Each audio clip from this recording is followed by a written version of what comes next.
നമ്മളെല്ലാം കുറേ നാൾ കൊണ്ട് കേട്ടൊരു കാര്യമാണ് സ്വാപ്പ് ഡീലിൽ. നമ്മളിത് അവസാനമൊക്കെ ആയപ്പോൾ വിചാരിച്ചു നടക്കാനൊന്നും പോകുന്നില്ലെന്ന്.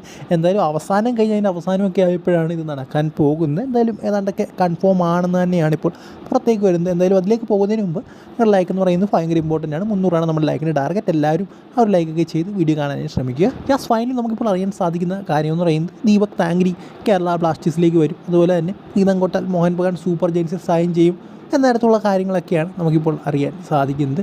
എന്തായാലും എന്തിനു വേണ്ടിയാണ്, അതായത് ഇതിനു വേണ്ടിയാണോ പ്രീതം കോട്ടാലിന് സഹൽ അബ്ദുൾ സമദിനെ കൊടുത്തിട്ട് മേടിച്ചതെന്ന് എനിക്കൊരു പിടിയും കിട്ടുന്നില്ല. എന്തായാലും അട്ടർ ഷിറ്റ് എന്ന് തന്നെ പറയണം. കാരണം ദീപക് താങ്ക്രി ഞാനത്ര സാറ്റിസ്ഫൈഡ് അല്ല ദീപക് താങ്ക്രി. കാരണം അദ്ദേഹത്തെ ഒരു ഡ്യൂറൻ കപ്പിന് പോലും അവർ ഇറക്കുന്നുണ്ടായിരുന്നില്ല.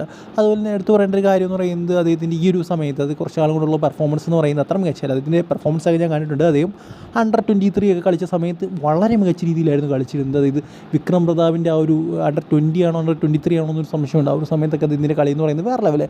ഇപ്പോൾ ജസ്റ്റ് ഒരു ഫിസിക്കൽ പ്ലെയർ എന്ന രീതിയിൽ മാത്രം മാറിക്കഴിഞ്ഞൊരു പ്ലെയർ ആയിരിക്കുകയാണ് ദീപക് താങ്ക്രി. സോ എനിക്കറിയില്ല അദ്ദേഹത്തിന് എത്രത്തോളം ഉപകാരപ്പെടും കേരള ബ്ലാസ്റ്റേഴ്സ്. ഒരുപക്ഷെ അഭിഷേക് സൂര്യവംശി ആയിരുന്നെങ്കിൽ പിന്നെയും കുറച്ചുകൂടി കൊള്ളായിരുന്നു എന്ന് തോന്നി. എന്തായാലും ഈ ഒരു സൈനിങ് എനിക്കത്ര താല്പര്യം തോന്നിയില്ല. ഇങ്ങനൊരു സ്വാപ്പ് ഡീൽ നടക്കുകയാണെങ്കിൽ എന്തായാലും ഇപ്പോൾ അറിയാൻ സാധിക്കുന്നത് പ്രീതം കോട്ടാലിന് അങ്ങോട്ട് കൊടുത്ത് ദീപക് താങ്ക്രി ഇങ്ങോട്ട് മേടിക്കുമെന്നാണ്. എന്തായാലും എന്തെങ്കിലുമൊക്കെ ചെയ്യട്ട്.